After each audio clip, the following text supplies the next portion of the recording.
आप सभी को ओम। मैं Ashish Kumar Yadav, A to Z IBS wellness centre, Jaipur, Rajasthan से। हमने कई बार दोहराव दिया है कि अभी भी सुधर जाओ, अभी भी समय है।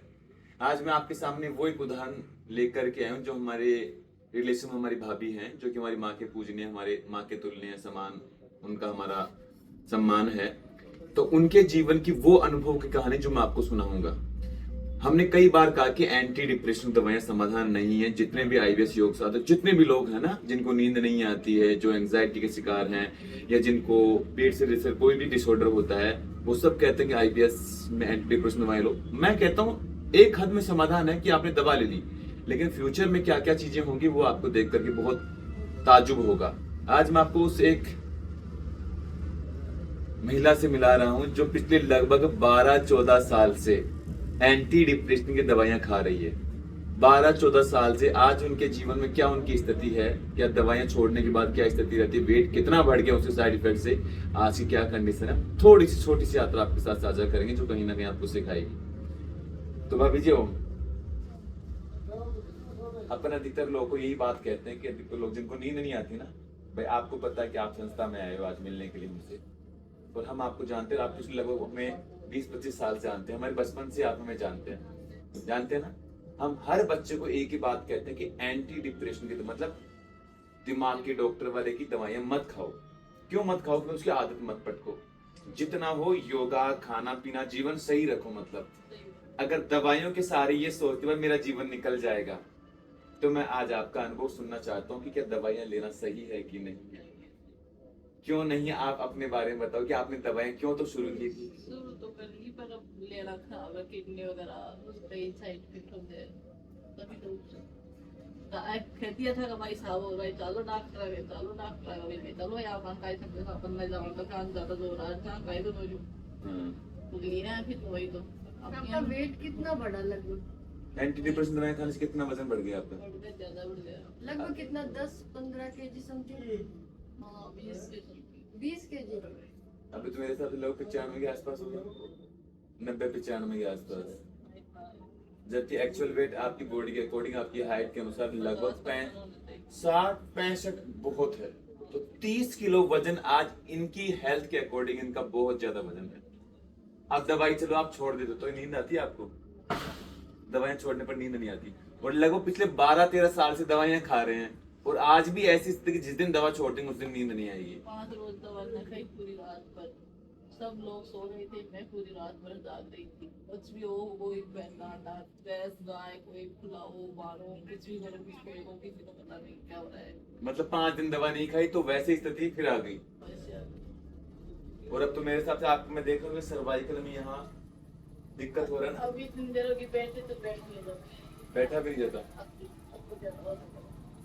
सर्वाइकल कमर में बैठी थोड़ा सा भी 10 को लगे था सब जीने निकल गई मवाद अच्छा, इतना दर्द हो गया था। अब ये देख लो, हमने कई बार आपको कहा है कि अभी भी आपको कहते हैं कि ये वो वाणी है जो भविष्य के लिए आपका इतिहास गवाह रहेगी। अभी भी कहते हैं कि कोई भी समस्या हो, एंटी डिप्रेशन की दवाई तुरंत रूप से समाधान दे देगी। लेकिन भविष्य में जब आज आप ये वीडियो देखेंगे लौट करके इतिहास में, तो याद रखना हमारी कही हुई बातों को। कहते हैं ना, एक व्यक्ति वो जो भविष्यवाणी करता है, एक संत जो भविष्यवाणी करता है, जो बता सकता है कि वास्तव में चीजें सही नहीं है। जितने लोग कहते हैं ना कि एंटी डिप्रेशन दवाई खा लो, हम कहते हैं कि हमें भी पता है कि एंटी डिप्रेशन दवाई खाने से एक हद में आपको आराम पड़ेगा, लेकिन वो सुरक्षा का तरीका नहीं, वो सेफ नहीं है, क्योंकि उसकी आदत पड़ेगी आपको। और जब पीछे लौट के देखेंगे तो आपको समझ आएगा भाई हाँ, हमें किसी व्यक्ति ने कहा था जिसकी वजह से मैं एंटी डिप्रेशन दवाइयां नहीं खा रहे थे, तो हाँ काश हम बचे। ऐसे एक एग्जाम्पल नहीं हमारे पास, हजारों एग्जाम्पल हैं जो आने वाले समय में हम आपको दे सकते, इतनी हमारी सामर्थ्य है। और पिछले लगभग हमने 20 से 25 दिन में कम से कम 30, 40, 50 नंबर हमने ऐसे खोजे हैं जो हमारे पास हैं, जिन्होंने बहुत सारे एंटी डिप्रेशन दवाएं खाई है, जो आज तक भी ठीक नहीं हुए, और जो सालों से खा रहे हैं। और आज जिनकी हालत जो वो यही जानते हैं, एक भी दिन दवा नहीं खाते हैं तो वही हालत खराब होती है। दवा खाते तो वजन ओवरवेट होता है, वजन ओवरवेट हो तो सर्वाइकल की दिक्कत, कमर की दिक्कत, पेट वैसे खराब पड़ा है।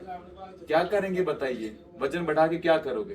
अरे जितना हो योग साधना साध करके अपने ईमानदारी से, अपनी निष्ठा से हर दिन एक विकल्प रहित संकल्प को, योग को धारण करके अपने जीवन में स्वयं का उद्धार करो।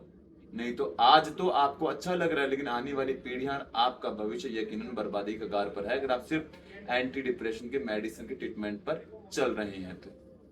इसलिए आप सबसे प्रेम पूर्वक कहता हूं कि ये समाधान नहीं है।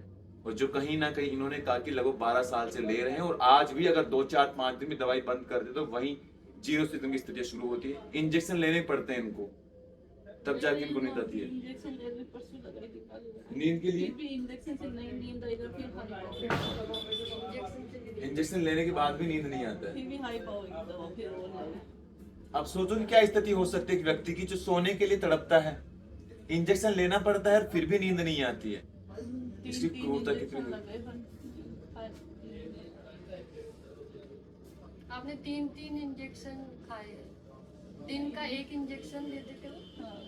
और आपने मतलब रेगुलर 2 से 3 दिन नहीं 4 नींद दिन। आए तो बोलते थे भाई नींद आ जाए, रात से निकल जाए, रात को काम तो आपको रात में नींद नहीं आती थी? मतलब 24 घंटे में आपको नींद आई नहीं? 5 मिनट भी नींद नहीं आई आपको? नहीं नींद आई तभी तो लगाना पड़ता है।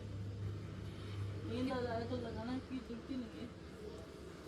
और आज की स्थिति ऐसी है, ना बैठ सकते हैं, ना चल सकते हैं, ना कुछ खाने का आनंद ले सकते हैं और ना वास्तव में कुछ शारीरिक व्यायाम कर सकते हैं। इसलिए आप सबसे प्रेम पूर्वक आखिरी शब्दों में अभी भी है, समय रहते सुधर जाओ। एंटी डिप्रेशन की दवाइयों का समाधान मत ढूंढो। ऐसे कई एग्जाम्पल हैं जो आपको आने वाले समय में हमारी संस्था के इस A to Z IBS wellness के परिवार पर आपको अवश्य देखने को मिलेंगे, जो कहीं ना कहीं हमारी ओर से एक अवेयरनेस होगी, वह आने वाले समय में हमारी पीढ़ियों को बचा पाए। इसलिए योग बन करके अपने जीवन को सुधारो, नहीं तो जीवन बहुत बुरा होने वाला है। नहीं तो एक एक दिन सालों के बराबर बीतता है, मैं आपको कहता हूँ। और जो भुगत रहा है उसको पूछो कि उसके जीवन की क्या हालत है। इसलिए समय रहते अभी भी सुधर जाओ। और ये सब साइड इफेक्ट हैं भविष्य में जो आपको देखने को पड़ेंगे अगर आप अभी भी इसकी लत से जूझ रहे हो या इसका आनंद ले रहे हो तो। योगी बनो, सामर्थ्यवान बनो, हर दिन साधना करो, तब जाके जीवन सुधरेगा, नहीं तो बहुत कुछ छिनेगा। इस बात को याद रखना। आप सबके सुखद स्वास्थ्य के लिए प्रार्थनाएं। आप सबको